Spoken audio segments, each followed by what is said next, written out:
Hello दोस्तों, Aaradhya academy के YouTube channel में आप सभी का स्वागत है। दोस्तों, अधीनस्थ चयन बोर्ड द्वारा आयोजित राजस्थान पटवारी भर्ती परीक्षा 2025 के नवीनतम पाठ्यक्रम के अनुसार मॉडल पेपर की टेस्ट सीरीज शुरू की गई थी, जिसमें अपने 2 मॉडल पेपर है वो कंप्लीट हो चुके हैं। आज अपना इसमें तीसरा नंबर का मॉडल पेपर है।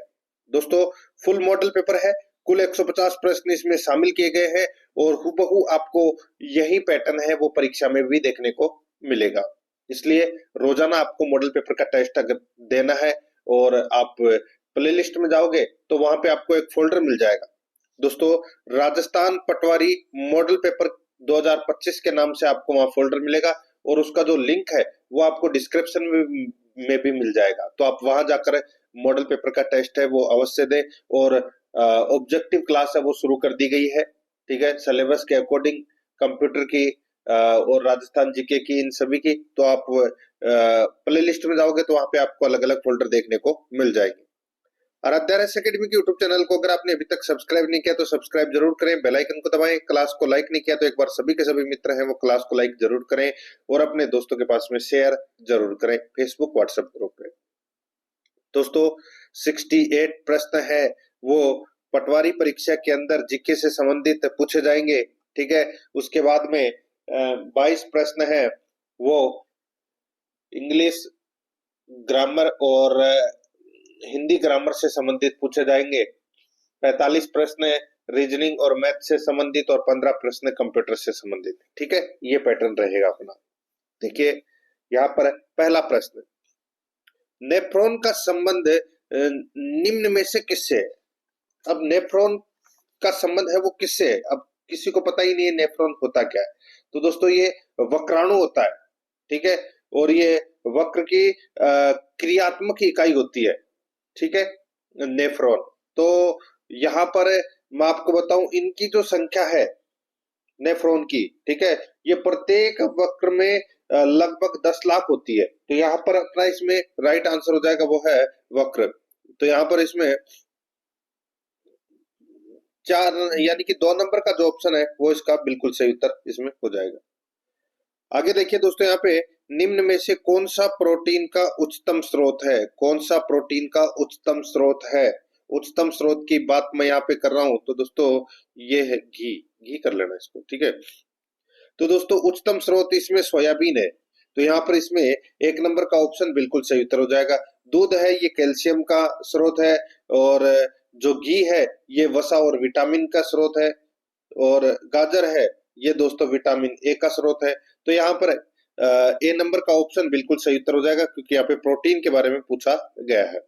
3 नंबर का प्रश्न इसमें देखिए, प्रथम पुनर्योगी टीका किसे माना जाता है? प्रथम पुनर्योगी टीका किसे माना जाता है?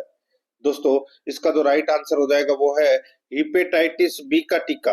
हिपेटाइटिस बी का टीका को प्रथम पुनर्योगी टीका माना जाता है। यहाँ पर 3 नंबर का ऑप्शन बिल्कुल सही उत्तर इसमें हो जाएगा। 4 नंबर का प्रश्न है, इसमें देखिए, सेब के कटने के पश्चात उसका भूरे रंग में बदलना उदाहरण है। सेब के कटने के पश्चात उसका भूरे रंग में बदलना उदाहरण है। तो दोस्तों, उदाहरण है तो ये किसका उदाहरण है? तो इसका सही उत्तर हो जाएगा वो है ये रासायनिक परिवर्तन है। दोस्तों, क्या है? रासायनिक परिवर्तन है। तो यहाँ पर अपना इसमें 3 नंबर का जो ऑप्शन है वो इसका बिल्कुल सही उत्तर इसमें हो जाएगा। ये आपको इसमें याद रखना है, ठीक है, रासायनिक परिवर्तन है ये। नेक्स्ट, आगे देखिए दोस्तों, यहाँ पे 5 नंबर का प्रश्न है। देखिए, दूरदृष्टि दोष को ठीक करने के लिए किस लेंस का उपयोग किया जाता है? दूरदृष्टि दोष को ठीक करने के लिए किस लेंस का उपयोग किया जाता है? तो यहाँ पर इसका राइट आंसर हो जाएगा वो है दोस्तों, कौन से लेंस का उपयोग किया जाता है? तो दोस्तों, उत्तल लेंस का उपयोग है वो किया जाता है। यहाँ पर 4 नंबर का जो ऑप्शन है वो इसका बिल्कुल सही उत्तर हो जाएगा। देखिए, दूरदृष्टि दोष को ठीक करने के लिए उत्तल लेंस का प्रयोग किया जाता है, उसी प्रकार निकट दृष्टि दोष को ठीक करने के लिए अवतल लेंस का प्रयोग किया जाता है, ठीक है। यहाँ पर 4 नंबर ऑप्शन बिल्कुल सही। 6 नंबर का प्रश्न इसमें देखिए, पृथ्वी के पलायन वेग का मान है, पृथ्वी के पलायन वेग का मान है वो कितना है? तो वो है दोस्तों 11.2 किलोमीटर प्रति सेकेंड। 11.2 किलोमीटर प्रति सेकेंड, ठीक है। तो यहाँ पर अपना इसमें राइट आंसर हो जाएगा 3 नंबर का जो ऑप्शन है वो इसका बिल्कुल सही उत्तर हो जाएगा इसमें। आगे देखिए 7 नंबर का प्रश्न है, निम्न में से कौन सी धातु सामान्य तापक्रम पर कमरे के ताप पर द्रव अवस्था में पाई जाती है? बताइए, निम्न में से कौन सी धातु सामान्य तापक्रम पर कमरे के ताप पर द्रव अवस्था में पाई जाती है? तो यहाँ पर इसका राइट आंसर हो जाएगा वो है दोस्तों मरकरी। यहाँ पर 2 नंबर का जो ऑप्शन है वो इसका बिल्कुल सही उत्तर हो जाएगा मरकरी। आगे देखिए यहाँ पे 8 नंबर का प्रश्न है, निम्न में से किस जैन तीर्थकर का उल्लेख ऋग्वेद में मिलता है? बताइए, कौन से जैन तीर्थकर का उल्लेख है वो ऋग्वेद में मिलता है? राइट आंसर हो जाएगा वो है दोस्तों ऋषभदेव का उल्लेख है वो ऋग्वेद में मिलता है। 3 नंबर का जो ऑप्शन है वो इसका बिल्कुल सही उत्तर इसमें हो जाएगा। आगे देखिए दोस्तों यहाँ पे 9 नंबर का प्रश्न है, गायत्री मंत्र का उल्लेख ऋग्वेद के कौन से मंडल में मिलता है?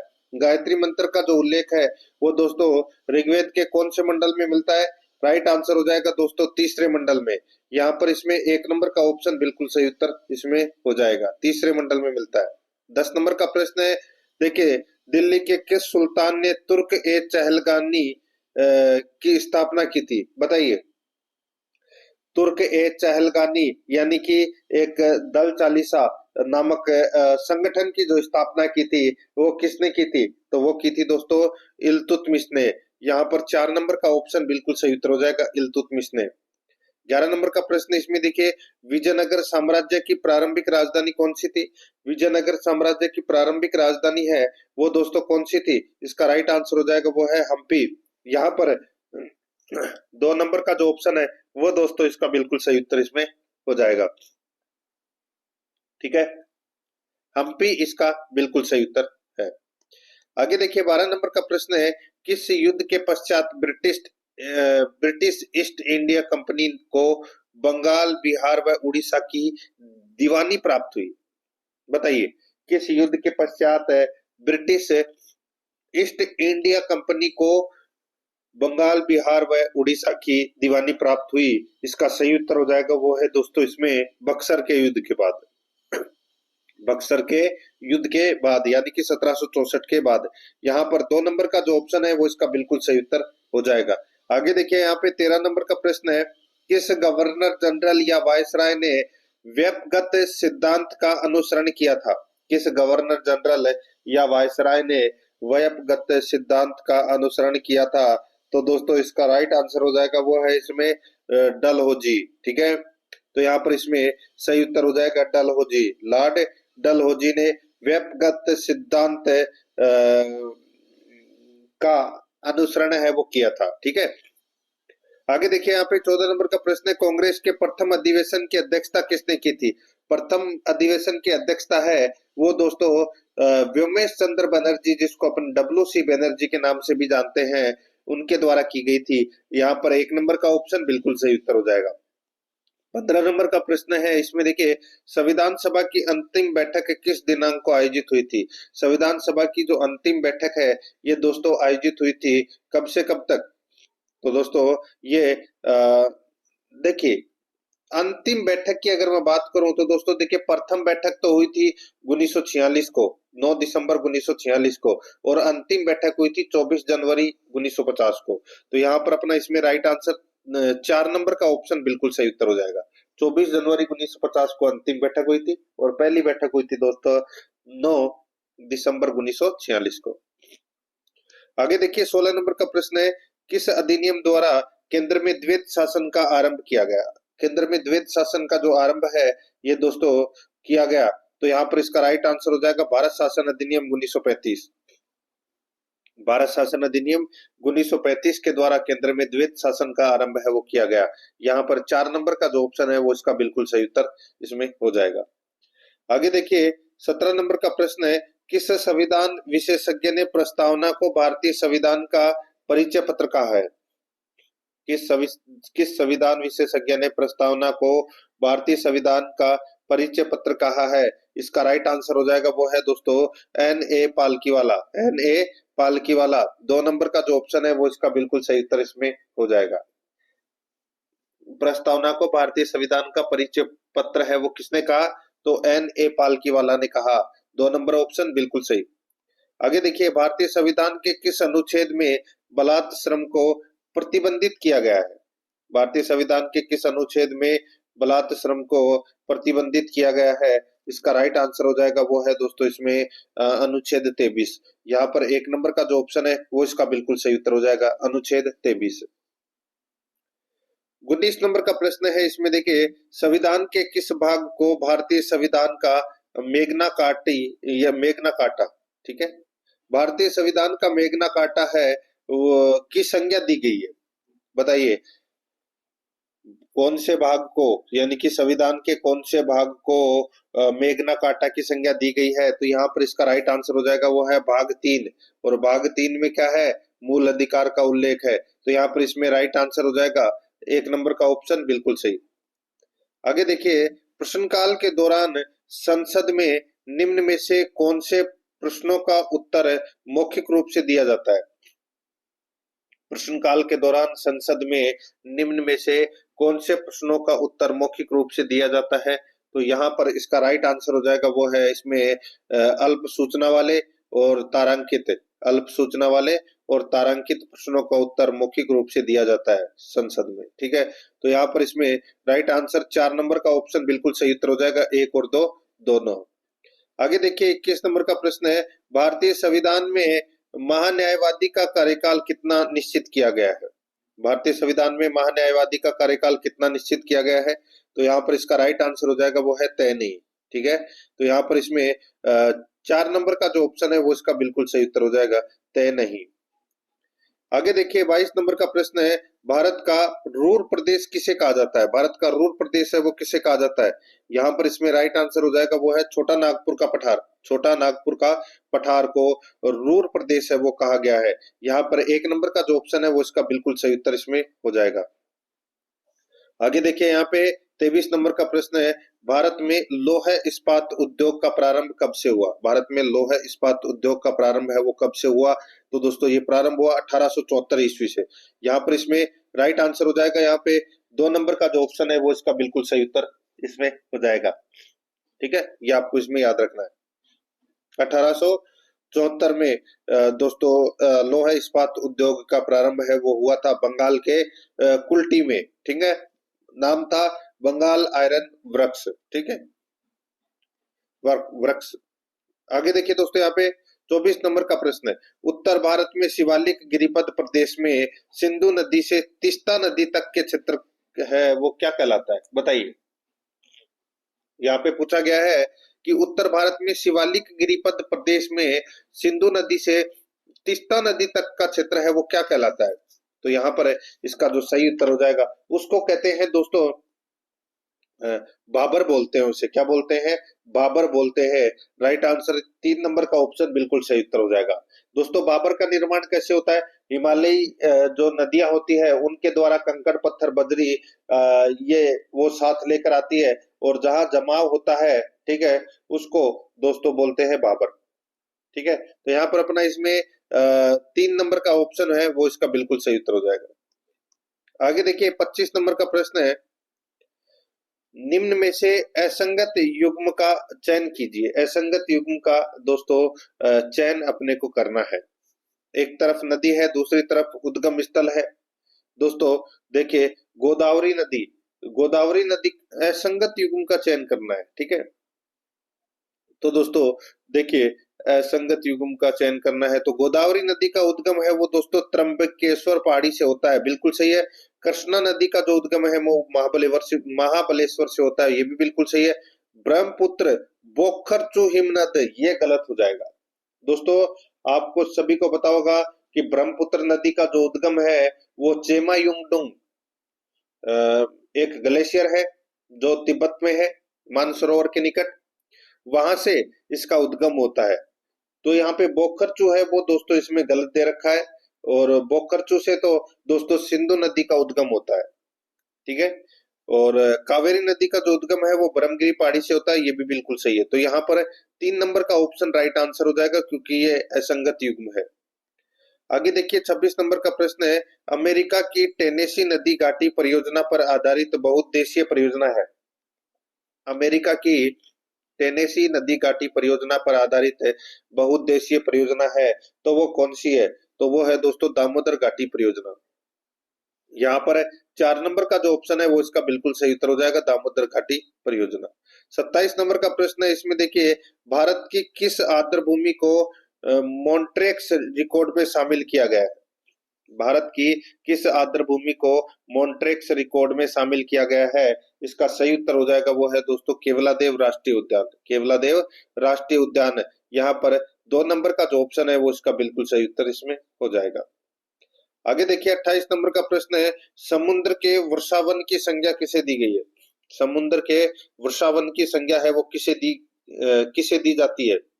समुद्र के वर्षावन की संज्ञा है वो किसे दी जाती है? राइट आंसर हो जाएगा वो है दोस्तों प्रवाल भित्ति की। यहाँ पर 1 नंबर का ऑप्शन बिल्कुल सही उत्तर हो जाएगा, प्रवाल भित्ति की।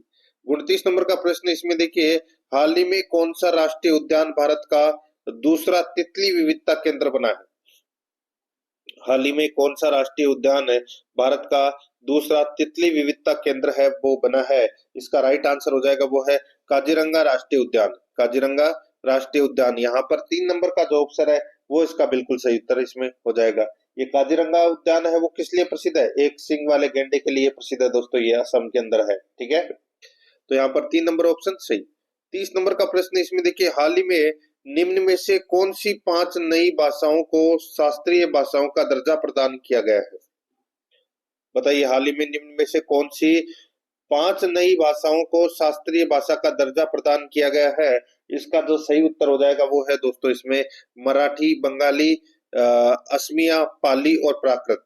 ठीक है, तो यहाँ पर इसमें 4 नंबर का जो ऑप्शन है वो इसका बिल्कुल सही उत्तर हो जाएगा, ये आपको इसमें याद रखना है। और हाल ही में की गई है 3 अक्टूबर 2024 को इनको शास्त्रीय भाषाओं का दर्जा प्रदान किया गया है।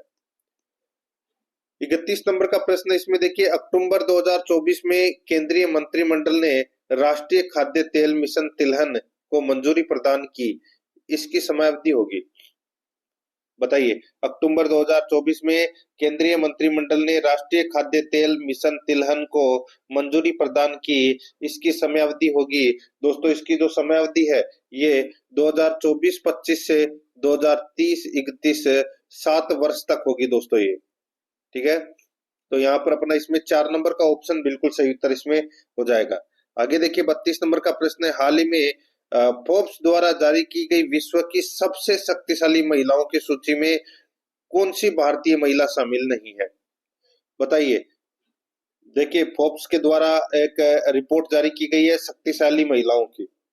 ठीक है, जिसमें कौन सी भारतीय महिला है वो उसमें शामिल नहीं है, वो अपने को बताना है। देखिए निर्मला सीतारमण है, रोशनी नादर मल्होत्रा भी है शक्तिशाली में, किरण मजूमदार शो ये भी शक्तिशाली की श्रेणी में, रेखा झुनझुनवाला ये नहीं है। तो यहाँ पर अपना इसमें राइट आंसर हो जाएगा 4 नंबर का जो ऑप्शन है वो इसका बिल्कुल सही उत्तर हो जाएगा। ठीक है, ये आपको इसमें याद रखना है। आगे देखिए दोस्तों यहाँ पे 33 नंबर का प्रश्न है, एशिया की सबसे बड़ी इमेजिंग चेरेनकोव दूरबीन मेजर एटमोस्फेरिक चेरेनकोव एक्सपेरिमेंट वेधशाला का उद्घाटन कहाँ किया गया? बताइए दोस्तों, एशिया की सबसे बड़ी इमेजिंग चेरेनकोव दूरबीन मेजर एटमोस्फेरिक चेरेनकोव एक्सपेरिमेंट वेधशाला का उद्घाटन कहाँ किया गया? तो दोस्तों ये किया गया लद्दाख में। कहां पर है? लद्दाख में किया गया दोस्तों। राइट आंसर हो जाएगा इसमें 3 नंबर का ऑप्शन बिल्कुल सही उत्तर हो जाएगा। आगे देखिए, यूनेस्को के हेल्थ एंड वेलनेस प्रोग्राम प्रथम चरण में राजस्थान के किस जिले को शामिल किया गया है?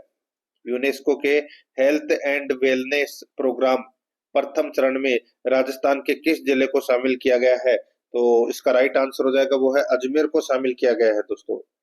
तो यहाँ पर 4 नंबर का ऑप्शन बिल्कुल सही उत्तर हो जाएगा, अजमेर को शामिल किया गया है। आगे देखिए, राजस्थान के किन जिलों को राष्ट्रीय दिव्यांगजन सशक्तिकरण पुरस्कार 2024 से सम्मानित किया गया है? राजस्थान के किन जिलों को राष्ट्रीय दिव्यांगजन सशक्तिकरण पुरस्कार 2024 से सम्मानित किया गया है? इसका राइट आंसर हो जाएगा वो है दोस्तों सलूम्बर डूंगरपुर को। यहाँ पर 3 नंबर का ऑप्शन बिल्कुल सही उत्तर हो जाएगा, सलूम्बर डूंगरपुर को। 36 नंबर का प्रश्न इसमें देखिए, मुख्यमंत्री भजनलाल शर्मा ने प्रदेश में संशोधित पार्वती कालीसिंध चंबल लिंक परियोजना का नाम बदलकर क्या किए जाने की घोषणा की है? बताइए। मुख्यमंत्री भजनलाल शर्मा ने प्रदेश में संशोधित पार्वती कालीसिंध चंबल लिंक परियोजना का नाम बदलकर क्या किए जाने की घोषणा की है? तो यहाँ पर इसका राइट आंसर हो जाएगा, उसका नाम राम जल सेतु लिंक परियोजना किए जाने की घोषणा की है। यहाँ पर 2 नंबर का ऑप्शन बिल्कुल सही उत्तर हो जाएगा।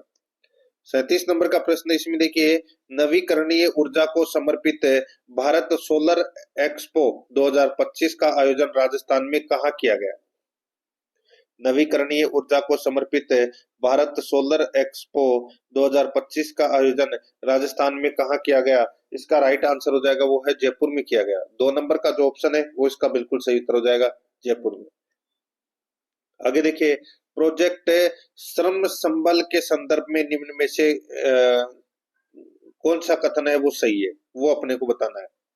प्रोजेक्ट श्रम संबल के संदर्भ में निम्न कथनों पर विचार करना है। 2 कथन दे रखे हैं, बताना है कि कौन सा कथन इसमें सत्य है।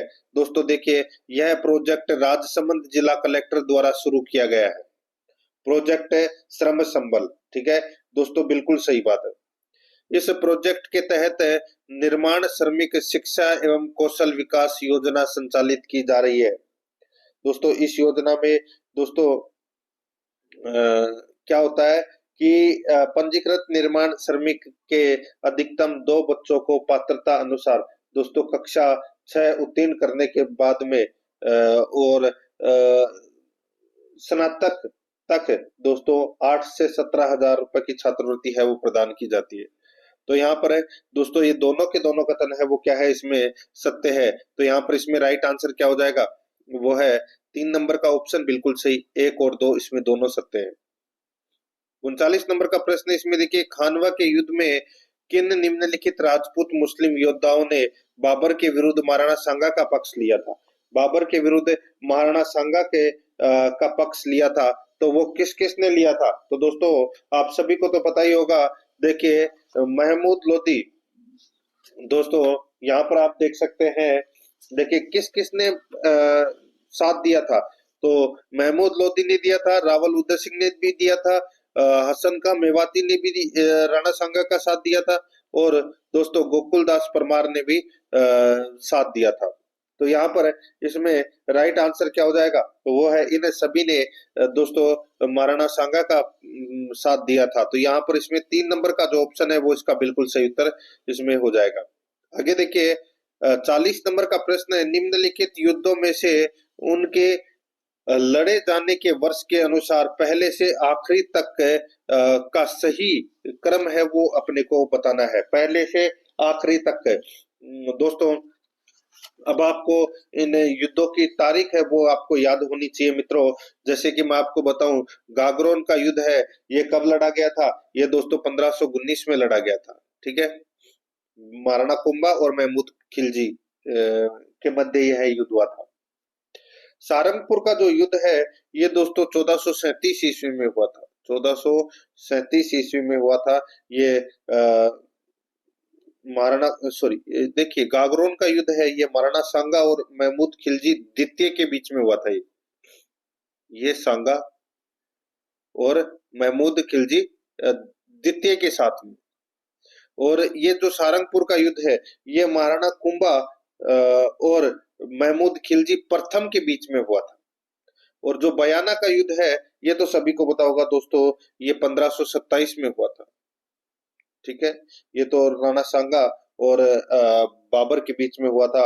और मावली का युद्ध है ये दोस्तों 1540 में हुआ था, और ये राणा उदय सिंह व बनवीर के बीच में हुआ था। तो यहाँ पे अगर मैं क्रम की बात करूं तो मित्रों क्रम आप देख सकते हैं, सबसे पहले आएगा इसमें सारंगपुर का युद्ध यानी कि 2, फिर आएगा दोस्तों इसमें 1 गागरोन का युद्ध, फिर आएगा इसमें बयाना का युद्ध, और फिर आएगा मावली का युद्ध, यानी कि 2, 1, 3, 4 इसका बिल्कुल सही उत्तर हो जाएगा। यानी कि 2 नंबर का जो ऑप्शन है वो इसका बिल्कुल सही हो जाएगा। आगे देखिए, अकबर ने प्रताप से समझौते के प्रयास में 4 शिष्टमंडल भेजे, निम्न में से किसने शिष्टमंडल का नेतृत्व नहीं किया? बताइए, 4 शिष्टमंडल भेजे थे प्रताप को मनाने के लिए, ठीक है। और उसकी ट्रिक मैं आपको काफी बार बता भी चुका हूँ, जमा भटो, यानी कि सबसे पहले गया था जैसे मतलब जलाल खां, फिर दूसरी बार गया था माँ का मतलब मान सिंह, और तीसरे नंबर पे आपको भय दिखाई दे रहा है तो तीसरे नंबर पर गया था भगवान दास, और टो टो का मतलब टोडरमल, ये चौथी बार गया था दोस्तों।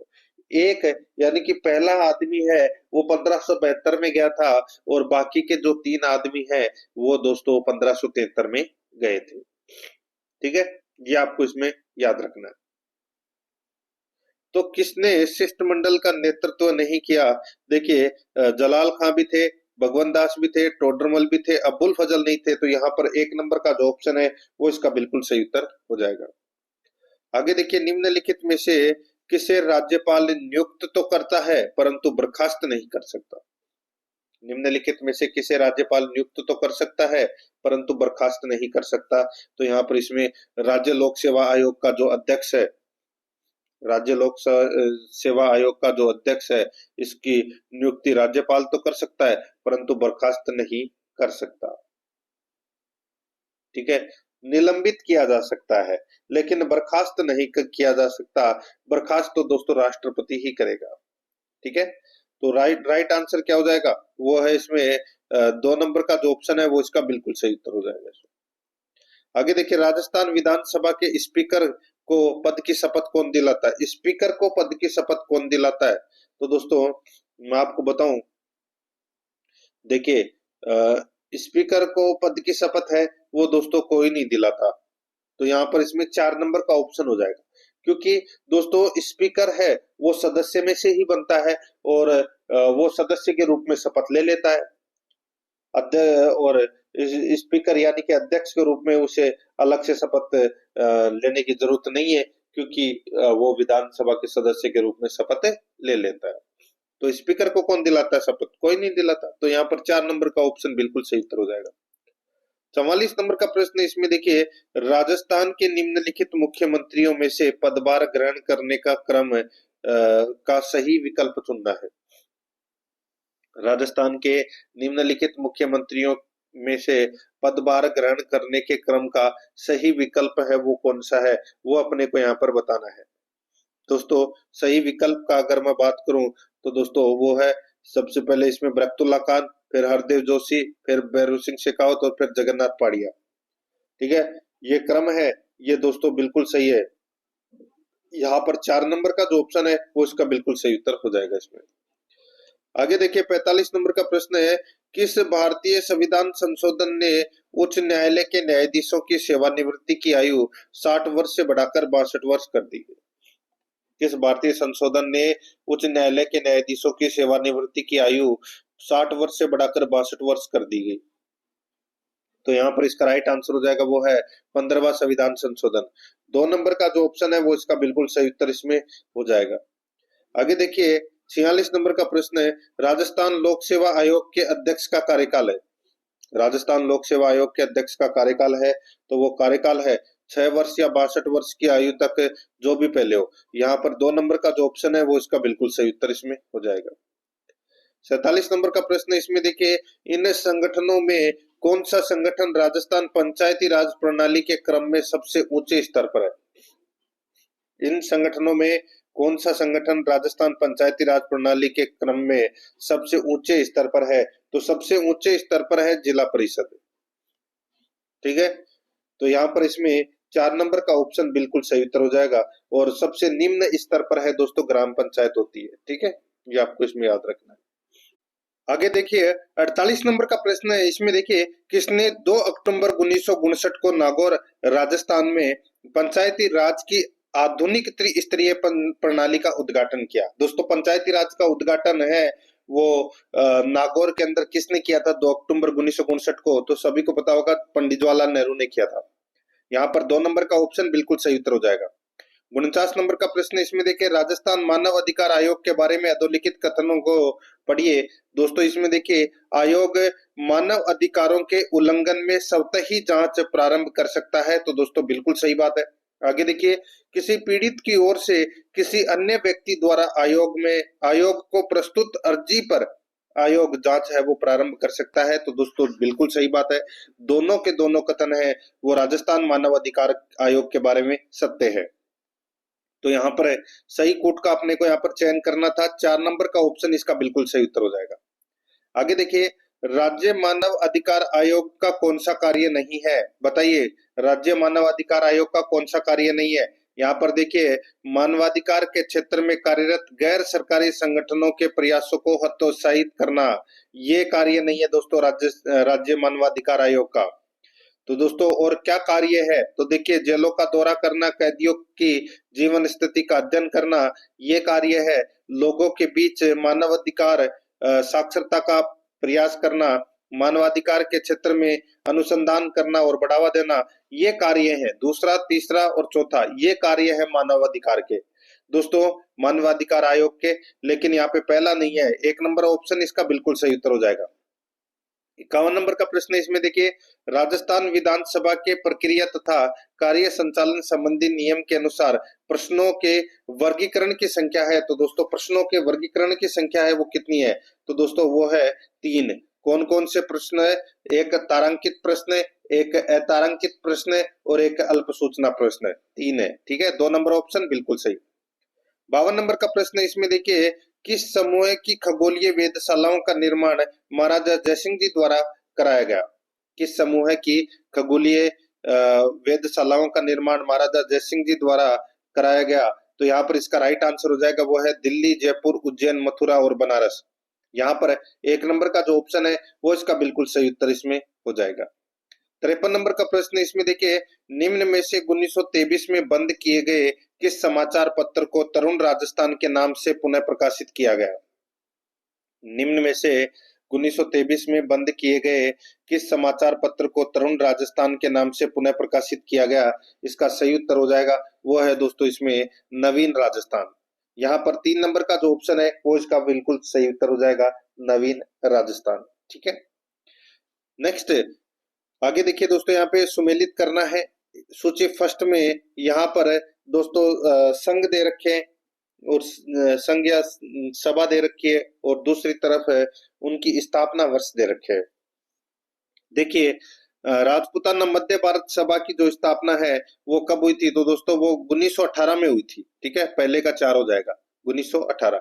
राजस्थान सेवा संघ की जो स्थापना है वो दोस्तों 1919 को हुई थी और मारवाड़ सेवा संघ की जो स्थापना है ये दोस्तों 1920 को हुई थी और आचार सुधारणी सभा की जो स्थापना है वो दोस्तों 1910 में हुई थी। तो यहाँ पर इस प्रश्न का राइट आंसर हो जाएगा 4321, 4321, यानी कि अपना इसमें 1 नंबर का ऑप्शन बिल्कुल सही उत्तर हो जाएगा। 5 नंबर का प्रश्न इसमें देखिए, भागवत पुराण का परिजात अवतरण किस मेवाड़ चित्रकार की कृति है, बताइए भागवत पुराण का परिजात अवतरण किस मेवाड़ चित्रकार की कृति है, तो यहाँ पर इसका राइट आंसर हो जाएगा वो है नानाराम की। यहाँ पर 3 नंबर का ऑप्शन बिल्कुल सही उत्तर हो जाएगा, नानाराम की कृति है। ठीक है, नेक्स्ट 56 नंबर का प्रश्न इसमें देखिए, निम्न में से कौन सा राजस्थान का गिरि दुर्ग कौन सा दुर्ग राजस्थान का गिरि दुर्ग नहीं है, तो यहाँ पर आपको दिखाई दे रहा होगा दोस्तों गागरोन, गागरोन है ये, गिरि दुर्ग नहीं है, ये जल दुर्ग की श्रेणी में आता है दोस्तों। राइट आंसर हो जाएगा यहाँ पे 1 नंबर ऑप्शन सही उत्तर। आगे देखिए, राजस्थान के किस लोक नृत्य में ढोल, बांकिया और थाली का प्रयोग मुख्य वाद्य यंत्र के रूप में किया जाता है, तो दोस्तों इसका सही उत्तर हो जाएगा वो है गैर नृत्य में दोस्तों ढोल, बांकिया और थाली का प्रयोग है वो किया जाता है वाद्य यंत्र के रूप में। यहाँ पर 1 नंबर ऑप्शन सही उत्तर। 58 नंबर का प्रश्न इसमें देखिए, कौन सा युग में पशु मेला और जिला सही सुमेलित नहीं है, कौन सा युग में पशु मेला और जिला सही सुमेलित नहीं है, तो दोस्तों यहाँ पर आप देख सकते हैं, देखिए चंद्रभागा मेला झालावाड़ में पड़ता है, बिल्कुल सही है। गोगामेड़ी पशु मेला ये हनुमानगढ़ में पड़ता है, बिल्कुल सही है। शिवरात्रि पशु मेला ये करौली में पड़ता है दोस्तों, कहां पर है, करौली में पड़ता है। ठीक है, सवाई माधोपुर इसमें गलत दे रखा है। रामदेव पशु मेला या नागौर में पड़ता है, ये बिल्कुल सही है। यहाँ पर 3 नंबर का ऑप्शन बिल्कुल सही। 59 नंबर का प्रश्न इसमें देखिए, निम्नलिखित में से कौन सा वैष्णव संप्रदाय नहीं है, वैष्णव संप्रदाय कौन सा नहीं है?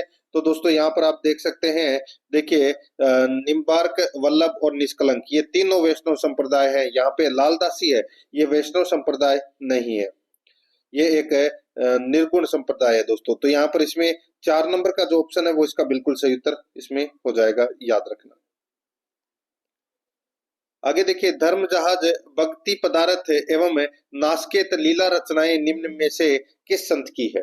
धर्म जहाज, भक्ति पदार्थ एवं नासकेत लीला रचनाएं निम्न में से किस संत की है?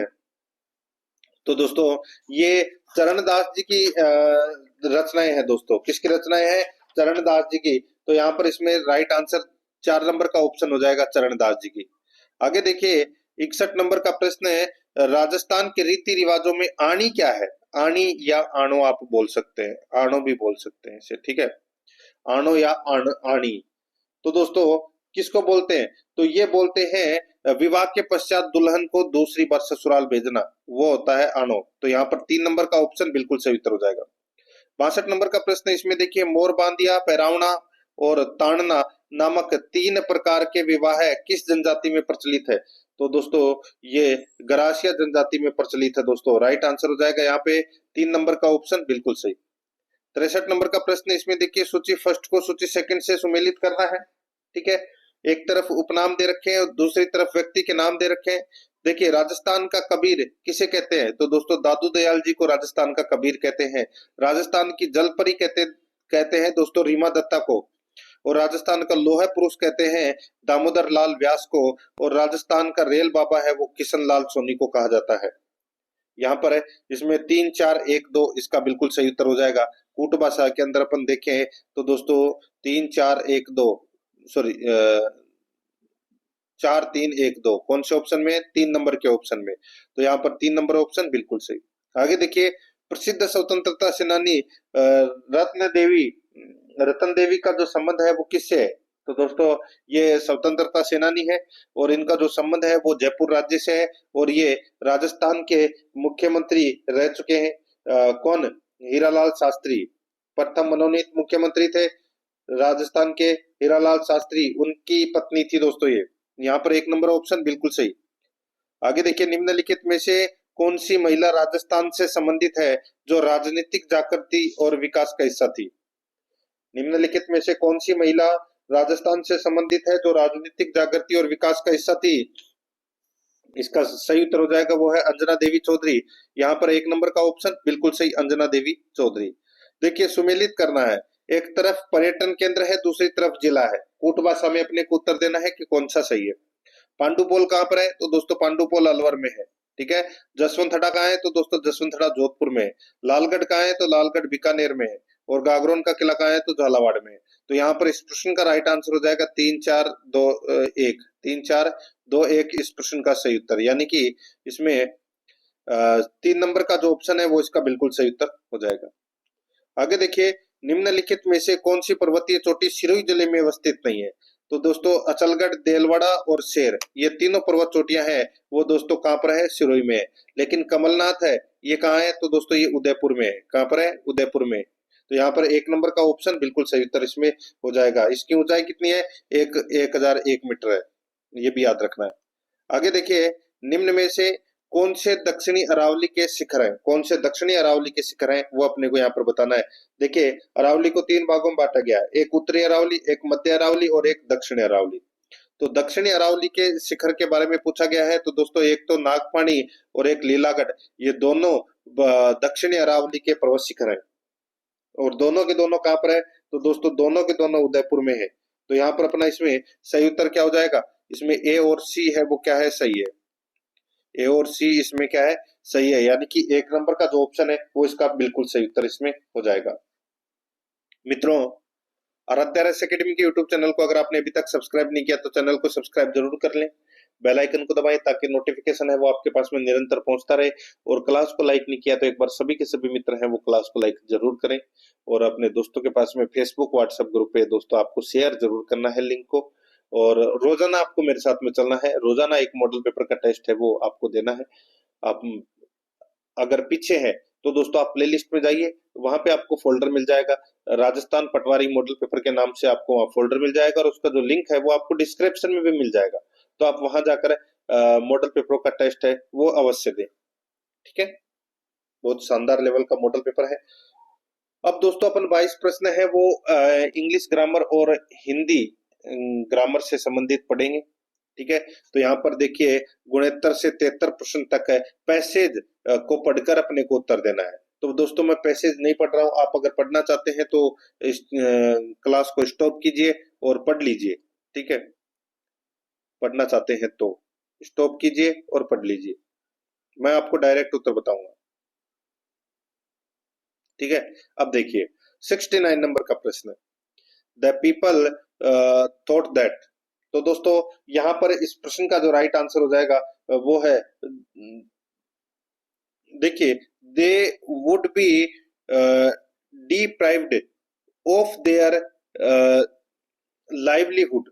तो यहाँ पर अपना इसमें सही उत्तर हो जाएगा, इसमें एक नंबर का जो ऑप्शन है वो इसका बिल्कुल सही उत्तर इसमें हो जाएगा। ठीक है, आगे देखिए, यहाँ पे देखिए, shutters were being closed because the shopkeepers.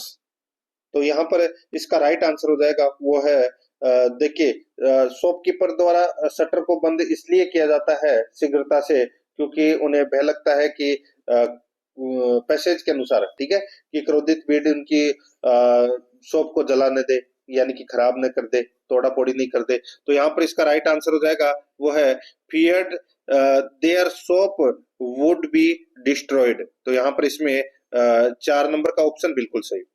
71 number का प्रश्न इसमें देखिए, the passage throws light on, the passage throws light on. तो यहाँ पर इसमें राइट आंसर हो जाएगा वो है इसमें, दोस्तों देखिए, what mischief an inventor can do to ordinary people. तो यहाँ पर इसमें 4 नंबर का ऑप्शन बिल्कुल सही उत्तर हो जाएगा इसमें। आगे देखिए, यहाँ पे the crowd was protesting against, the crowd was protesting against। तो दोस्तों इसका राइट आंसर हो जाएगा वो है इसमें the newly invented shaving machine. तो यहाँ पर इसमें राइट आंसर हो जाएगा 4 नंबर का ऑप्शन बिल्कुल सही उत्तर इसमें हो जाएगा। ठीक है, आगे देखिए दोस्तों, यहाँ पे 73 नंबर का प्रश्न है, इसमें देखिए,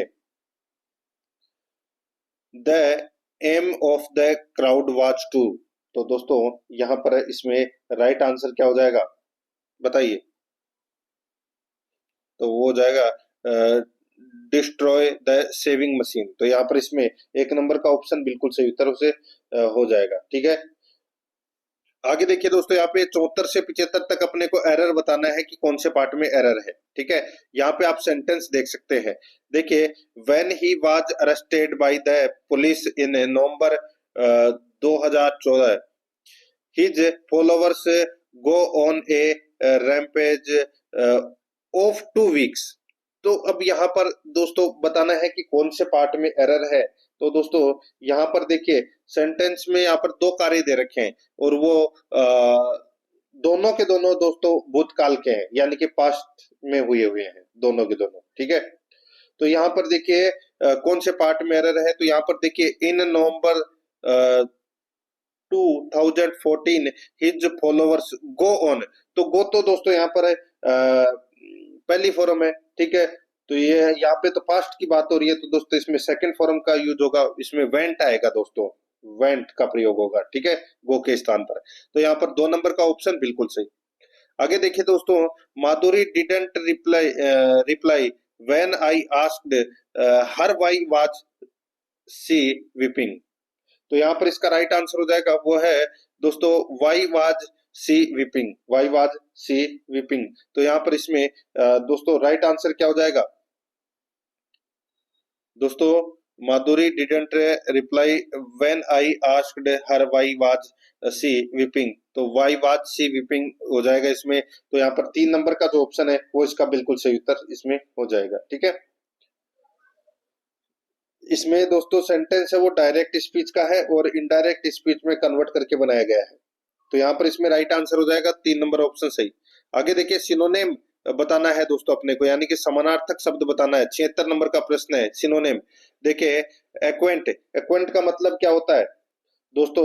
एक्वेंट का मतलब होता है परिचय कराना। तो इसका समानार्थक शब्द हो जाएगा दोस्तों वो है इंट्रोड्यूस करवाना। या इंट्रोड्यूस का मतलब क्या होता है? इसका भी परिचय कराना होता है। तो यहाँ पर इसमें 2 नंबर ऑप्शन सही उत्तर। आगे देखिए गिव एंटोनियम ऑफ, देखिए फ्राजिल, फ्राजिल का मतलब क्या होता है दोस्तों? इसका मतलब होता है कमजोर। तो कमजोर का विलोम क्या हो जाएगा दोस्तों? ताकतवर, उसको क्या बोलते हैं? तो दोस्तों उसको स्ट्रॉन्ग बोलते हैं। यहाँ पर 3 नंबर का ऑप्शन बिल्कुल सही।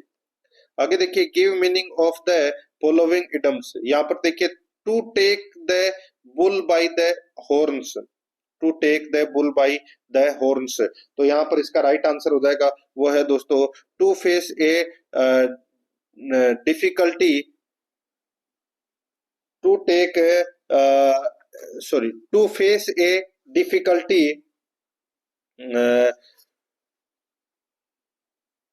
कोरेजसली, to face a difficulty courageously, यानी कि साहस के साथ आप बोल सकते हैं। तो यहाँ पर इसमें 4 नंबर का जो ऑप्शन है वो इसका बिल्कुल सही उत्तर हो जाएगा। ये लोकोक्ति सॉरी मुहावरे से संबंधित ये प्रश्न था। ठीक है, अब दोस्तों अपन हिंदी ग्रामर से संबंधित प्रश्न है वो पढ़ रहे हैं। देखिए जलोर्मी शब्द का संधि विच्छेद क्या होगा? जलोर्मी शब्द का, तो इसका राइट आंसर हो जाएगा दोस्तों इसमें जल प्लस उर्मी, और इसमें गुण संधि का प्रयोग होगा दोस्तों। यहाँ पर 1 नंबर का ऑप्शन बिल्कुल सही। 80 नंबर का प्रश्न इसमें देखिए किस शब्द में 2 से अधिक उपसर्ग है? 2 से अधिक उपसर्ग है वो किस में है? तो दोस्तों राइट आंसर हो जाएगा वो है इसमें, देखिए देखिए निर्नु निर्नुनासिकता, इसमें निर और अनु 2 उपसर्ग लगा हुआ है दोस्तों इसमें। ठीक है, और ता प्रत्यय लगा हुआ है, और नासिक है वो इसमें मूल शब्द है। तो यहाँ पर इसमें राइट आंसर 2 नंबर का ऑप्शन बिल्कुल सही उत्तर हो जाएगा। आगे देखिए जिस समास में दोनों पदों की प्रधानता होती है वह वह कहलाता है। तो वह कौन सा समास कहलाता है? तो दोस्तों वो द्वंद्व समास कहलाता है। यहाँ पर 3 नंबर ऑप्शन बिल्कुल सही। आगे देखिए किस विकल्प में शब्द युग्म का अर्थभेद सही है? किस विकल्प में शब्द युग्म का अर्थभेद सही है? तो दोस्तों यहाँ पर आप देख सकते हैं, देखिए अजर, अजर का हो जाएगा जो बूढ़ा न हो, और अजीर का मतलब हो जाएगा आंगन। तो ये इसमें बिल्कुल सही दे रखा है। यहाँ पर 1 नंबर का ऑप्शन बिल्कुल सही उत्तर इसमें हो जाएगा। ये आपको इसमें याद रखना है। ठीक है, यहाँ पे सही है का पूछा है, तो इसमें सही है वो बताया है दोस्तों यहाँ पे। ठीक है, यहाँ पे अजर का मतलब हो जाएगा जो बूढ़ा न हो, और अजीर का मतलब हो जाएगा आंगन। तो यहाँ पर इसमें 1 नंबर ऑप्शन बिल्कुल सही। आगे देखिए दोस्तों यहाँ पे 83 नंबर का प्रश्न है जानवी शब्द का पर्याय है। दोस्तों जानवी शब्द का पर्याय है तो वो कौन सा है? तो वो है दोस्तों मंदाकिनी। ठीक है, मंदाकिनी। जानवी और मंदाकिनी का अर्थ क्या होता है? गंगा होता है। ठीक है, तो यहाँ पर इसमें 4 नंबर का ऑप्शन बिल्कुल सही। 84 नंबर का प्रश्न इसमें देखिए अपने सहोदर के साथ देखकर उसका साहस द्विगुणित होगा। अपने सहोदर को साथ देखकर उसका साहस है वो द्विगुणित होगा। उक्त पंक्ति में रेखांकित शब्द का विलोम क्या होगा? तो यहाँ पर इसका सही उत्तर हो जाएगा वो है दोस्तों इसमें परोदर। ठीक है, सहोदर का विलोम शब्द है वो परोदर हो जाएगा। ठीक है, आगे देखिए दोस्तों यहाँ पे निम्न में से किस विकल्प में सभी शब्द शुद्ध है? तो दोस्तों यहाँ पर देखिए निर्वलम और सिद्ध हस्त, इसके अंदर दोस्तों सभी शब्द हैं वो शुद्ध है। यहाँ पर 3 नंबर का ऑप्शन बिल्कुल सही उत्तर हो जाएगा। 86 नंबर का प्रश्न इसमें देखिए निम्न में से अशुद्ध वाक्य का चयन कीजिए। अशुद्ध वाक्य का चयन है वो करना है। यहाँ पर देखिए मेरा चश्मा तुमसे अच्छा है, मेरा चश्मा तुमसे अच्छा है, ये अशुद्ध वाक्य है दोस्तों। मैं आपको यहाँ पे बताऊं इसका शुद्ध वाक्य क्या बनेगा? तो मेरा चश्मा तुम्हारे चश्मे से अच्छा है, या होगा। ठीक है, तो यहाँ पर इसमें राइट आंसर 3 नंबर का ऑप्शन हो जाएगा क्योंकि ये अशुद्ध वाक्य है। आगे देखिए निम्न में से किस विकल्प में वाक्यांश के लिए उपयुक्त शब्द है? तो यहाँ पर देखिए यानी कि उपयुक्त सही शब्द है वो बताना है। देखिए जो काम से जी चुराता हो, जो काम से जी चुराता हो, ठीक है, कामचोर, बिल्कुल सही बात है। ये अपना पहला ही है वो इसमें सही है। बाकी इसमें देखिए जो दिखाई नहीं देता हो, ठीक है, उसे अदृश्य बोलते हैं, ईश्वर नहीं बोलते। छात्रों के रहने का स्थान, छात्रों के रहने का स्थान छात्रावास होता है, पाठशाला नहीं होता। जानने की इच्छा रखने वाला ज्ञानी नहीं होता, उसको बोलते हैं जिज्ञासु। तो यहाँ पर इसमें एक नंबर ऑप्शन बिल्कुल सही। आगे देखिए दोस्तों, यहाँ पे देखिए इम्प्लीमेंटेशन का हिंदी परिभाषिक शब्द है वो क्या होगा? तो दोस्तों इसका राइट आंसर हो जाएगा, वो है दोस्तों इसमें इसको बोलते हैं कार्यान्वयन। क्या बोलते हैं? कार्यान्वयन बोलते हैं। राइट आंसर हो जाएगा इसमें 4 नंबर का ऑप्शन बिल्कुल सही। आगे देखिए किस विकल्प में सही पारिभाषिक शब्द है? किस विकल्प में सही पारिभाषिक शब्द है? यहाँ पर देखिए जुडिशियल ट्रिब्यूनल, जुडिशियल ट्रिब्यूनल। तो दोस्तों इसका मतलब क्या होता है जुडिशियल ट्रिब्यूनल का? तो इसका मतलब होता है न्यायिक अधिकरण। तो ये तो इसमें गलत दे रखा है। आगे देखिए जेवेनल ऑफिसर, इसको किशोर अपराधी, किशोर अपराधी। तो दोस्तों ये इसमें बिल्कुल सॉरी, ऑफिसर नहीं, ओफेंडर है, ठीक है, ओफेंडर है, तो अपराधी, तो ये इसमें बिल्कुल सही है, ठीक है। और बाकी देखिए अप्रेंटिस, प्रशिक्षणार्थी, ये भी गलत हो जाएगा, उसको बोलते हैं शिक्षु बोलते हैं।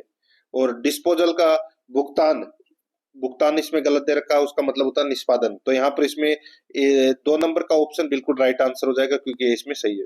आगे देखिए मन चंगा तो कटौती में गंगा, लोकोक्ति का सही अर्थ क्या है? लोकोक्ति का सही अर्थ हो जाएगा मन की पवित्रता ही सबसे बड़ी पवित्रता है। यहाँ पर 1 नंबर का ऑप्शन बिल्कुल सही। आगे देखिए अब अपन 45 प्रश्न है वो रीजनिंग और मैथ से संबंधित पढ़ेंगे, ठीक है। तो मैं आपको कुछ कुछ प्रश्न है वो छोड़ते हुए चलूंगा, ठीक है, क्योंकि ज्यादा समय आपका नहीं लूंगा। मैथ और रीजनिंग से संबंधित प्रश्न है वो मैं आपको अलग टॉपिक वाइज करवा दूंगा सिलेबस के अकॉर्डिंग, ठीक है। देखिए यहाँ पे आपको खालिस्तान दिखाई दे रहा है, minus sorry Khalistan double A, फिर खालिस्तान, फिर बी ए, फिर खालिस्तान, फिर डबल बी। तो दोस्तों आपको यहाँ पर दे रखा होगा, दिख रहा होगा दोस्तों, यहाँ पे डबल ए डबल बी, ये तो आपको दिखाई दे रहा होगा, ये दो, तो ठीक है। तो यहाँ पर देखिए ए के ठीक बाद में दोस्तों क्या आ रहा है? बी आ रहा है। ए के ठीक बाद में बी आ रहा है, यानी कि इसमें ए बी। और देखिए बी से ठीक पहले ए आ रहा है, ठीक है। यहाँ पर इसमें देखिए ए से ठीक पहले बी आ रहा है, यानी कि इसमें बी डबल ए बी ये बन रहा है, बी डबल ए बी वाला सिस्टम है वो बन रहा है। ये आपको इसमें याद रखना है। देखिए एक बार फिर से बता देता हूं मैं, इसमें वो कोड बनेगा तो वो बनेगा बी, ठीक है, बी ए ए और बी, फिर बी ए ए बी, ऐसे बनता हुआ चलेगा बी ए ए बी, ठीक है। तो यहाँ पर इसका जो राइट आंसर हो जाएगा वो है दोस्तों इसमें double B double A B. तो यहाँ पर इसमें सही उत्तर हो जाएगा दोस्तों 3 नंबर का जो ऑप्शन है वो इसका बिल्कुल सही ये आएगा इसमें। आगे देखिए प्रथम युग्म के शब्दों की तरह निकटतम संबंधित है। तो यहाँ पर देखिए उद्देश्य का संविधान, आगे क्या आएगा वो अपने को बताना है। देखिए जिस तरह संविधान का उद्देश्य उसकी उद्देशिका में निहित होता है, उसी तरह पुस्तक की जो विभावना है वो उसकी प्रस्तावना में निहित होती है। तो यहाँ पर इसमें राइट आंसर क्या हो जाएगा? वो है प्रस्तावना पुस्तक, 4 नंबर का ऑप्शन बिल्कुल सही। आगे देखिए अक्षरों के उस समूह का चयन करें जो अन्य से भिन्न है। अन्य से भिन्न है तो इसमें देखिए आर क्यू, ठीक है, इसमें -1 हो रहा है, और क्यू पी इसमें भी -1 हो रहा है, यानी कि सब में एक माइनस हो रहा है। यहाँ पे देखिए F G H P Q are और आर पी एन, तो ये तो गलत हो जाएगा, ठीक है। तो यहाँ पे क्यू ये तो पूरा ही गलत हो गया दोस्तों, एम एन ओ आएगा इसमें। और बाकी देखिए बी सी डी आप उल्टा पढ़ के देख लीजिए, B C D F G H और पी क्यू आर, लेकिन यहाँ पे तीसरे नंबर के ऑप्शन में देखिए R N R P N, ये तो बिल्कुल गलत हो जाएगा। तो यहाँ पर इसमें 3 नंबर का ऑप्शन बिल्कुल सही उत्तर हो जाएगा। आगे देखिए श्रृंखलाओं में आसन अक्षरों के बीच छोड़े गए अक्षरों की संख्या 1 से बढ़ती है। नीचे दी गई श्रृंखला इस नियम का पालन करती है। तो यहाँ पर देखिए I M Q U Y C, ठीक है। तो इसमें भी दोस्तों आपको कहा, इसमें भी देखिए आई के बाद में डायरेक्ट एम आ गया, यानी कि इसमें शुरू में 3 का गैप चल रहा है, ठीक है। तो यहाँ पर मैं आपको डायरेक्ट बता देता हूँ दोस्तों। देखिए इसका 2 नंबर का ऑप्शन है वो राइट आंसर हो जाएगा। ई और जी में कितने का गैप है? 2 का। फिर जी और जे में 3 का गैप है। फिर जे और एन में दोस्तों 4 का गैप है। फिर एन और एस में दोस्तों 5 का गैप है, और एस और वाई में 6 का गैप है। तो यहाँ पर ये क्रम है वो सही चल रहा है, 2 3 4 5 6, 2 नंबर ऑप्शन बिल्कुल सही। आगे देखिए 95 से 97 तक प्रश्न। किसी ने कहा था कि ये रीजनिंग से संबंधित ही प्रश्न है, ठीक है। तो मैं आपको थोड़ा सा इसमें बता देता हूं, क्योंकि ये 95 से 97 तक ये जो प्रश्न है ये रीजनिंग के अंदर ही आते हैं, ठीक है। अब इसमें देखिए नीचे एक परिच्छेद और उसके बाद अनेक संभावित निष्कर्ष दिए गए हैं जो परिच्छेद में नियत तथ्यों से निकाले जा सकते हैं। परिच्छेद के संदर्भ में निष्कर्ष की पृथक रूप से जांच कर आपको सही और गलत होने के कोटि का निर्णय लेना है, ठीक है। फिर उत्तर का अपने को चयन करना है।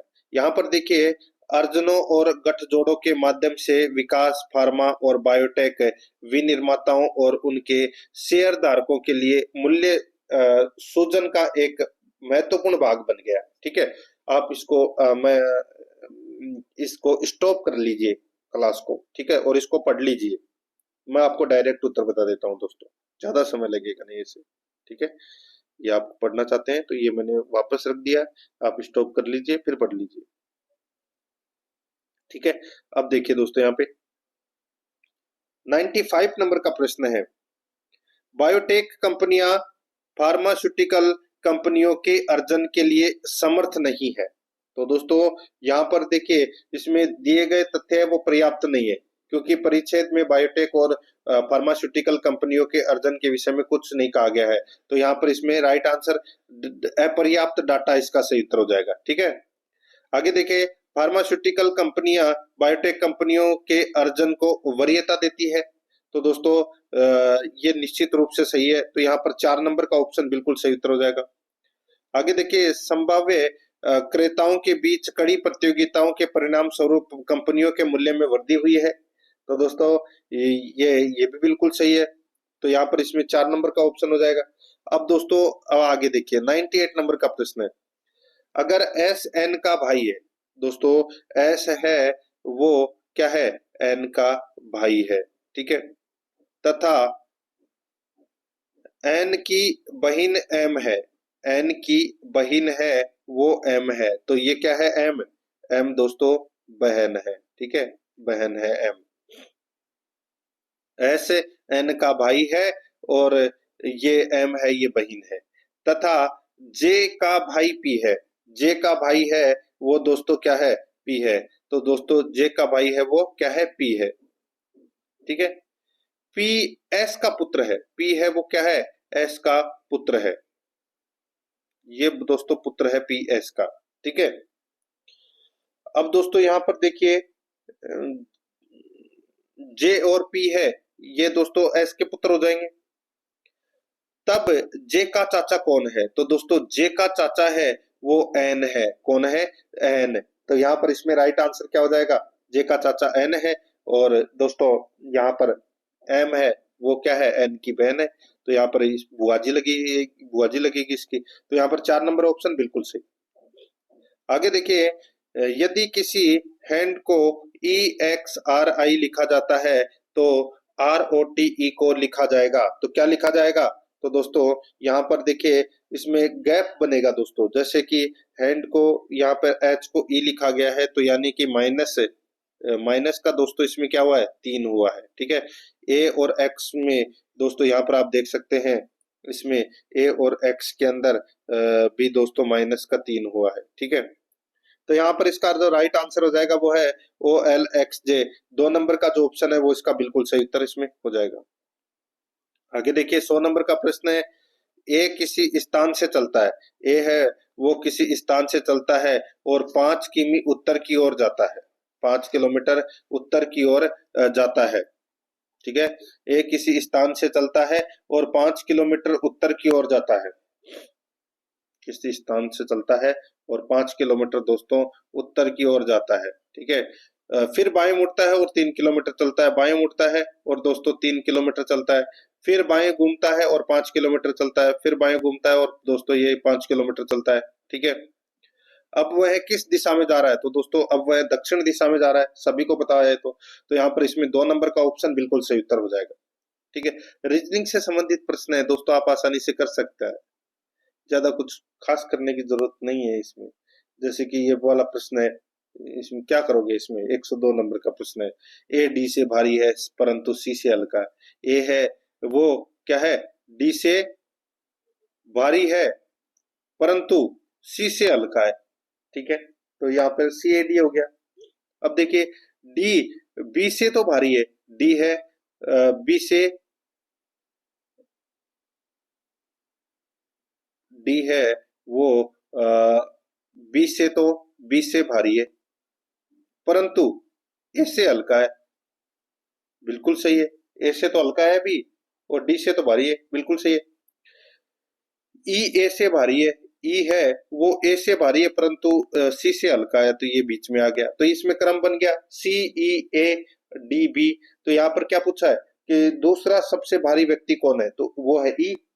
दूसरा सबसे भारी व्यक्ति कौन है? ई। तो यहाँ पर इसमें 4 नंबर का ऑप्शन बिल्कुल सही। रीजनिंग से संबंधित प्रश्न है दोस्तों, आसानी से आप कर सकते हैं। 104 नंबर का प्रश्न है, निम्न वर्त में कौन सा अक्षर प्रश्न चिन्ह को प्रतिस्थापित करेगा? तो यहाँ पे क्या आएगा वो अपने को यहाँ पर बताना है। ठीक है दोस्तों, अब इसमें देख सकते हैं आप, देखिए डी और ई में, डी ई में क्या हो रहा है? एक प्लस हो रहा है दोस्तों। ठीक है, एक है प्लस हो रहा है, और इसमें देखिए एल और के में, ठीक है, एल और के में दोस्तों के एल, इसमें ऊपर की तरफ एक प्लस हो रहा है, इसमें नीचे की तरफ एक प्लस हो रहा है। ठीक है, डीई, और इधर भी दोस्तों ऐसे होगा ओपी, तो इसमें दोस्तों एच आएगा। ठीक है, एच आई, तो यहाँ पर इसमें राइट आंसर 2 नंबर का ऑप्शन हो जाएगा। इसमें ज्यादा कुछ खास करने की जरूरत नहीं है। ये देखिए X Y Z A B C, ये इसका उल्टा लिख रखा है। ठीक है, वी यू वी डब्ल्यू, इसका दोस्तों डी ई एफ हो जाएगा, आर एस टी का हो जाएगा जी एच आई। तो अब आगे क्या आएगा बताइए? तो दोस्तों सीधा सा है, इसमें ओपी क्यों आएगा? ओ पी क्यों, ओ पी क्यों, R S T, you V W और एक्स वाई जेड, तो यहाँ पर ओपी क्यों आएगा? तो यहाँ पर इसमें 3 नंबर का ऑप्शन बिल्कुल सही। देखिए उस विकल्प का चयन करें जो तीसरे अक्षर समूह से उसी तरह संबंधित है जैसे दूसरा अक्षर समूह है पहले अक्षर समूह से संबंधित है। अदरक तना मिर्च, अदरक तना मिर्च, तो दोस्तों इसका राइट आंसर क्या हो जाएगा? देखिए अदरक एक तना है और जबकि मिर्च है वो एक क्या है? फल है। तो यहाँ पर इसमें राइट आंसर क्या हो जाएगा?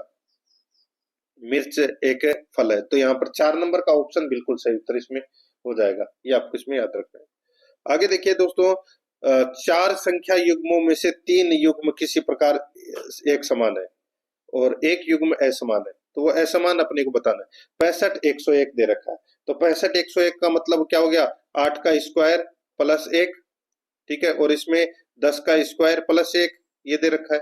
ठीक है, उसी प्रकार 5 का स्क्वायर प्लस 1 और 7 का स्क्वायर प्लस 1, ठीक है, 2 2 का गैप चल रहा है। इसमें 4 का स्क्वायर प्लस 1 और 6 का स्क्वायर प्लस 1 बिल्कुल सही है।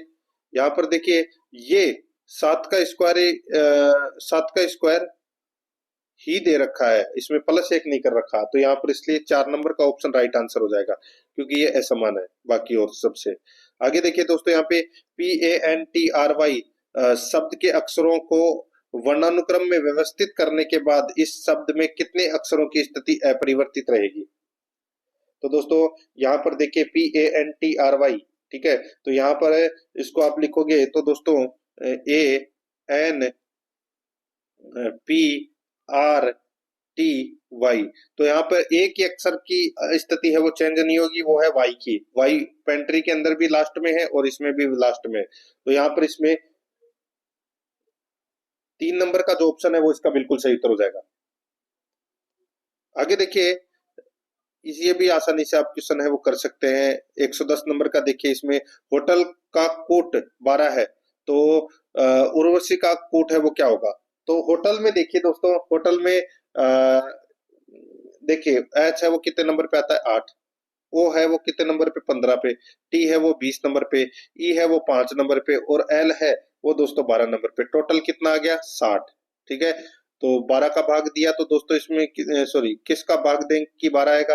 तो 8 यहाँ पर आप देख सकते हैं, 12 पंजे 60, 5 का भाग दिया तो दोस्तों यहाँ पे 12 आ गए। ठीक है, उसी प्रकार उर्वशी के अंदर भी अपने को ऐसे करना है। 21 यू आर आर 18 पे, वी है वो 22 पे, प्लस ए 1 प्लस एस 19 पे आता है और आई है वो 9 पे। इनका सबका टोटल करोगे तो कितना आ जाएगा? 90। और 90 में दोस्तों आप किसका भाग देंगे बताइए? तो दोस्तों 90 में अपन क्या करेंगे? 6 का भाग देंगे। ठीक है, तो 90 में 15 छिके 90, तो इसमें 15 इसका राइट आंसर हो जाएगा।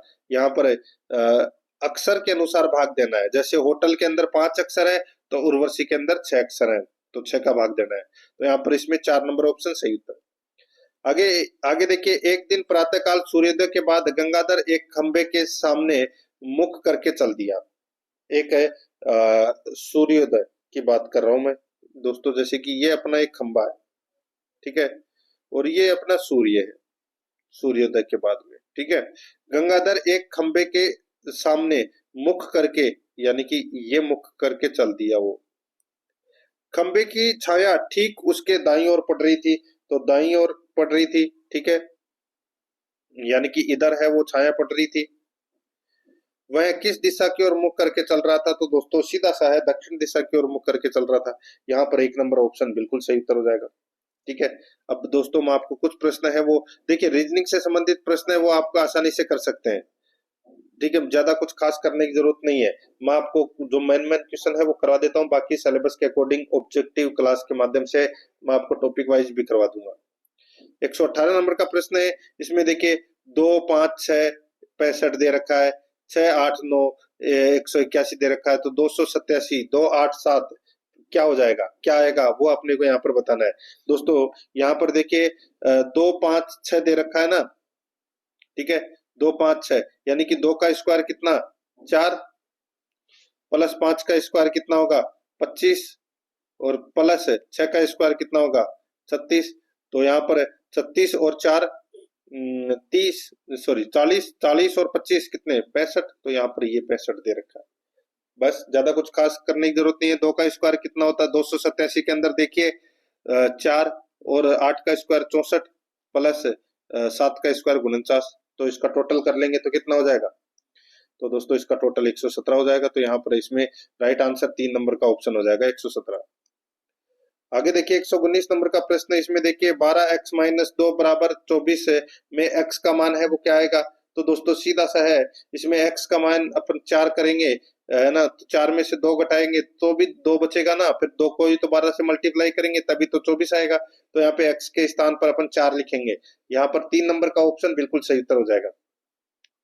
आगे देखिए 120 नंबर का प्रश्न है, इसमें देखिए एक कक्षा में 20 विद्यार्थी है जिनकी औसत ऊंचाई 105 सेंटीमीटर है। बाद में 120 सेंटीमीटर औसत ऊंचाई वाले 10 विद्यार्थी उस कक्षा में और आ गए। अब कक्षा के विद्यार्थियों की औसत ऊंचाई क्या होगी? सीधा सा है दोस्तों, 20 इंटू 105, ठीक है, फिर प्लस 10 विद्यार्थी आए तो 10 इंटू 120 सेमी की औसत ऊंचाई वाले, तो ये 120, 10 इंटू 120, ठीक है, बटे अपने को क्या करना है? 30। टोटल विद्यार्थी कितने हो गए? 20 तो पहले के और 10 ये, तो यहाँ पे 20 इंटू 105 करोगे तो कितना आ जाएगा? 2100, प्लस 10 इंटू 120 करोगे तो कितना? 1200। तो यहाँ पे बटे 30, यानी कि 2100 और 1200 कितने होते हैं? 3300। 3300 में आप 30 का भाग दोगे तो दोस्तों कितना आ जाएगा? 110 सेंटीमीटर। तो यहाँ पर इसमें राइट आंसर हो जाएगा औसत ऊंचाई 110 सेंटीमीटर हो जाएगी इसमें। ठीक है, ज्यादा कुछ खास करने की दोस्तों इसमें जरूरत है वो बिल्कुल भी नहीं है। ठीक है, अब दोस्तों देखिए, मैं आपको कुछ प्रश्न छोड़ते हुए चल रहा हूँ, ठीक है, ज्यादा खास करने की जरूरत नहीं है। जैसे कि 123 नंबर का प्रश्न है, इसमें देखिए विद्यार्थियों के एक समूह में 70% अंग्रेजी बोल सकते हैं तथा 65% हिंदी बोल सकते हैं। यदि इन विद्यार्थियों में से 27% दोनों भाषाएं बोल सकते हैं, सॉरी, दोनों भाषाओं में से कोई भी नहीं बोल सकते हैं। दोबारा देखिए, विद्यार्थियों के एक समूह में 70% अंग्रेजी बोल सकते हैं तथा 65% हिंदी बोल सकते हैं। यदि इन विद्यार्थियों में से 27% विद्यार्थी दोनों भाषाओं में से कोई भी भाषा नहीं बोल सकते हैं, तो इस समूह के कितने प्रतिशत विद्यार्थी दोनों भाषाएं बोल सकते हैं? सीधा सा है दोस्तों, 70 प्लस 65 माइनस 100 माइनस 87, जो 27% है वो कोई भी भाषा नहीं बोल सकते। तो भाई 100 में से 27 गए तो कितने बचे? 73। तो 70 और 65 कितने होते हैं? 70 और 65 होते हैं दोस्तों 135। 135 माइनस 73 डायरेक्ट लिख देता हूं मैं यहाँ पे, 135 माइनस 73। समझ में आ गया? 70 और 65 को प्लस कर दिया यहाँ पे और 27 को 100 में से माइनस कर दिया तो 73 आ गए, ठीक है। अब 135 में से 73 गए जो दोनों भाषाएं बोल सकते हैं, तो कितने? तो दोस्तों 135 में से 73 गए तो कितने आ गए? 62। 62% लोग हैं वो दोनों भाषाएं बोल सकते हैं। तो यहाँ पर इसमें 2 नंबर का ऑप्शन बिल्कुल सही उत्तर इसमें हो जाएगा। आगे देखिए दोस्तों, यहाँ पे 124 नंबर का प्रश्न है, किसी राशि पर 5% वार्षिक दर से 3 वर्षों तथा 4 वर्षों में प्राप्त साधारण ब्याजों में 42 का अंतर है, तो वह राशि क्या है? दोस्तों देखिए, 3 वर्षों और 4 वर्षों का ब्याज का अंतर दे रखा है यहाँ पे 42, ठीक है। तो दोस्तों 1 वर्ष का ब्याज है वो, यहाँ पे साधारण ब्याज की बात हो रही है, तो 1 वर्ष का ब्याज है वो कितना हो गया? 42 रुपए, ठीक है। तो यहाँ पर सीधा सा है, अपने को मूलधन निकालना है, तो P बराबर मूलधन, मूलधन कितना है? तो दोस्तों सर मूलधन अपने को निकालना है, ठीक है, मूलधन है वो अपने को निकालना है। तो यहाँ पर साधारण ब्याज दे रखा है 42 बराबर P मूलधन इंटू समय, समय कितना है? 5, सॉरी समय 3 वर्ष है, दर, दर है दोस्तों 5 और समय, समय है 3 वर्ष का। तो मूलधन इंटू दर बटे, सॉरी दर इंटू समय बटे, बटे में दोस्तों यहाँ पे 100, ठीक है, ये करना है। अब अपने को मूलधन निकालना है तो दोस्तों कैसे करेंगे? तो P बराबर यानी कि मूलधन बराबर 42 इंटू 100 बटे 5, ठीक है। समय दोस्तों ये सॉरी एक एक का करना है यहाँ पे, तो ये 1 साल का है ना 42, ठीक है, 3 नहीं 1 करना है। तो यहाँ पर 42 इंटू 100 बटे 5, बस कुछ खास करने की जरूरत नहीं है। 840 रुपए इसका जो राइट आंसर है वो हो जाएगा, मूलधन निकल कर आ जाएगा इसमें। तो यहाँ पर 4 नंबर का ऑप्शन बिल्कुल सही, ठीक है। अब दोस्तों देखिए, मैं आपको 127 नंबर का प्रश्न है वो करवाता हूँ। किसी वस्तु को 6% तथा 4% लाभ से बेचने पर विक्रय मूल्यों का अंतर 3 रुपए हो तो उस वस्तु का क्रय मूल्य कितना होगा? देखिए, माना वस्तु का क्रय मूल्य है वो अपन ने मान लिया x रुपए, ठीक है। तो x का 2% बराबर कितना? 3 रुपए। यहाँ पे 3 रुपए दे रखा है ना, x का 2% कितना आ गया? 3 रुपए। तो यहाँ पे x बराबर क्या हो जाएगा? तो x बराबर है दोस्तों 3 इंटू 100 बटे 2, बस 300 में 2 का भाग दे लीजिए, 150 रुपए आ जाएगा। तो यहाँ पर 2 नंबर ऑप्शन बिल्कुल सही। 128 नंबर का प्रश्न है, इसमें देखिए, यदि 25 कुर्सियों की का लागत मूल्य 30 कुर्सियों के बिक्री मूल्य के बराबर है, यदि 25 कुर्सियों का लागत मूल्य 30 कुर्सियों के बिक्री मूल्य के बराबर है तो हानि का प्रतिशत कितना है? तो हानि का प्रतिशत है वो दोस्तों कितना है? सीधा सा है, माना कुर्सी का लागत मूल्य है वो 100 रुपए है, तो 25 कुर्सियों का लागत मूल्य कितना हो जाएगा? 2500 रुपए हो जाएगा। एक कुर्सी का विक्रय मूल्य अपने को निकालना है, तो दोस्तों 2500 बटे 30 कर लीजिए, ठीक है। तो ज्यादा कुछ खास करने की जरूरत नहीं है, इसमें प्रॉफिट है वो दोस्तों 2 सही 2/3% होगा, ठीक है। अब दोस्तों मैं आपको कंप्यूटर के क्वेश्चन है वो करा देता हूँ साथ ही, ठीक है। ये बाकी मैथ के और रीजनिंग के क्वेश्चन में समय ज्यादा लगेगा, इसलिए मैं आपको टॉपिक वाइज अलग से क्वेश्चन है वो करवाऊंगा। 136 नंबर का प्रश्न है कंप्यूटर से संबंधित। अब अपन 15 प्रश्न है वो परीक्षा में आएंगे वही पढ़ रहे हैं। देखिए कंट्रोल प्लस जेड का प्रयोग किया जाता है, कंट्रोल प्लस जेड का प्रयोग है वो किया जाता है, तो ये अंडू के लिए किया जाता है दोस्तों, यानी कि अंतिम क्रिया पूर्ववत करने के लिए। तो यहाँ पर इसमें 1 नंबर ऑप्शन बिल्कुल सही। आगे देखिए एमएस वर्ड में अशुद्ध शब्द को किस रंग से रेखांकित किया जाता है? तो दोस्तों इसमें लाल रंग से रेखांकित किया जाता है दोस्तों। आगे देखिए एमएस एक्सेल में टपल क्या होता है? टपल तो दोस्तों टेबल में एक सिंगल रो जो किसी सिंगल रिकॉर्ड को प्रदर्शित करती है, ठीक है, उसे कहते हैं। तो यहाँ पर इसमें इसका राइट आंसर हो जाएगा टेबल की एक रो, ठीक है। 3 नंबर ऑप्शन सही। आगे देखिए एमएस एक्सेल में सेल में दिए गए कमांड्स कहलाते हैं, तो कमांड्स कहलाते हैं तो वो कहलाते हैं दोस्तों सेल टिप। यहाँ पर 2 नंबर का ऑप्शन बिल्कुल सही। आगे देखिए 140 नंबर का प्रश्न, ऐसी फाइल जिसमें रेडीमेड स्टाइल होते हैं जिनका उपयोग प्रेजेंटेशन के लिए किया जाता है कहलाती है? तो इसमें राइट आंसर हो जाएगा टेम्पलेट। यहाँ पर 4 नंबर का ऑप्शन बिल्कुल सही। आगे देखिए सेलेरॉन, पेंटियम और कोर क्रम वर्जन है, तो दोस्तों इसका राइट आंसर हो जाएगा प्रोसेसर के। यहाँ पर 2 नंबर ऑप्शन बिल्कुल सही। आगे देखिए निम्न में से कौन सा एक इनपुट डिवाइस का उदाहरण नहीं है? कौन सा एक इनपुट डिवाइस का उदाहरण नहीं है? तो दोस्तों यहाँ पे प्लॉटर एक आउटपुट डिवाइस है, प्लॉटर है वो एक आउटपुट डिवाइस है। यहाँ पर 1 नंबर का ऑप्शन बिल्कुल सही उत्तर हो जाएगा। आगे देखिए लाइट पेन क्या है?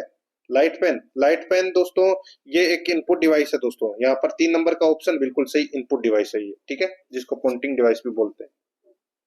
आगे देखिए 144 नंबर का प्रश्न है, सीडी में फाइल कॉपी करने की प्रक्रिया क्या कहलाती है? तो वो कहलाती है दोस्तों बर्निंग। यहाँ पर 2 नंबर का ऑप्शन बिल्कुल सही। 145 नंबर का प्रश्न है, निम्नलिखित भंडारण युक्ति में किसमें सर्वाधिक डेटा स्टोर कर सकते हैं? निम्नलिखित भंडारण युक्ति में किसमें सर्वाधिक डेटा स्टोर कर सकते हैं? इसका राइट आंसर हो जाएगा वो है हार्ड डिस्क में। यहाँ पर 4 नंबर का ऑप्शन बिल्कुल सही। 146 नंबर का प्रश्न, इसमें देखिए कौन सी प्रक्रिया यह सुनिश्चित करती है कि कंप्यूटर के सभी भाग कार्य कर रहे हैं तथा ठीक से जुड़े हुए हैं? यहाँ पर इसका राइट आंसर हो जाएगा वो है बूटिंग।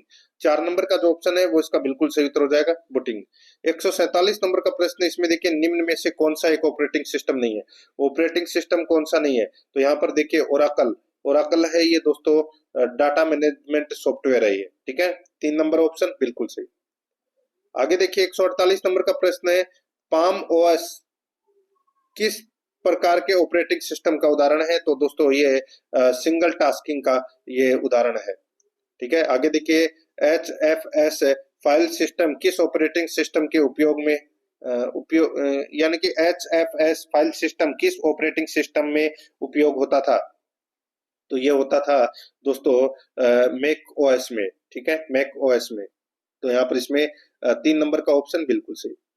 आगे देखिए 150 नंबर का प्रश्न है, कंप्यूटर में GIGO का पूर्ण रूप क्या है? तो दोस्तों GIGO का पूर्ण रूप हो जाएगा वो है दोस्तों गार्बेज इन गार्बेज आउट। तो यहाँ पर इसमें राइट आंसर हो जाएगा 1 नंबर का जो ऑप्शन है वो इसका बिल्कुल सही उत्तर इसमें हो जाएगा, ठीक है। तो दोस्तों इसी के साथ मैंने आपको ये पटवारी भर्ती परीक्षा का तीसरा नंबर का मॉडल पेपर है वो कंप्लीट करवा दिया है। प्रश्न आपको कैसे लगे कमेंट में जरूर बताएं, और आराध्या रेस एकेडमी के यूट्यूब चैनल को अगर आपने अभी तक सब्सक्राइब नहीं किया तो सब्सक्राइब जरूर करें, बेल आइकन को दबाएं। क्लास को लाइक नहीं किया तो एक बार सभी के सभी मित्र हैं वो क्लास को लाइक जरूर करें और अपने दोस्तों के पास में लिंक को शेयर जरूर करें। मिलते हैं दोस्तों नेक्स्ट क्लास में। जय हिंद, जय भारत।